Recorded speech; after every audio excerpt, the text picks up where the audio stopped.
நான் நல்லா இருக்கணும்னு நீங்கள் நினைக்கிறீங்க, நீங்கள் நல்லா இருக்கணும்னு நான் நினைக்கிறேன்.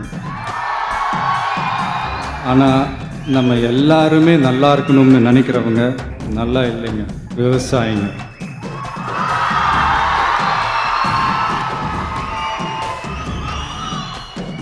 அதாவது இன்னைக்கு அவார்டு வாங்கின அத்தனை பேரும் அவங்கவுங்களோட உழைப்புக்கு கிடைச்ச ஒரு பலன். ஆனால் எந்த பலனும் கிடைக்காம இன்னைக்கு போராடிட்டு இருக்கிற விவசாயிகளை நினச்சா கொஞ்சம் வலிக்குதுங்க. இந்த உணவு, உடை, இருப்பிடம்லாம் சொல்கிறோம், அதில் உணவுக்கு வேறு முதலிடத்தை கொடுக்குறோம். ஆனால் அதை கொடுக்குற விவசாயிக்கு பசி ஈஸியாக தீந்துறதுனால தான் நாமளும் அவங்கள பற்றி அதிகமாக நினைக்கிறது இல்லையா நம்ம தெரியும். அதாவது காசு கொடுத்தா கூட சாப்பிட்றதுக்கு எதுவுமே கிடைக்காதுன்ற ஒரு நிலைமை வந்தால் தான் நம்மளாம் புரிஞ்சுக்கவும் என்னமோ தெரில. இது அவசியம்ன்ற விட அவசரமும் கூட. ஏன்னா ஆல்ரெடி நமக்கு ஆரோக்கியம் இல்லாத உணவு தான் கிடைச்சிக்கிட்டு இருக்கு. இப்போ கூட நம்ம முழிச்சிக்கலன்னு வைங்களேன், அடுத்த சந்ததிக்கு இது கூட கிடைக்காது.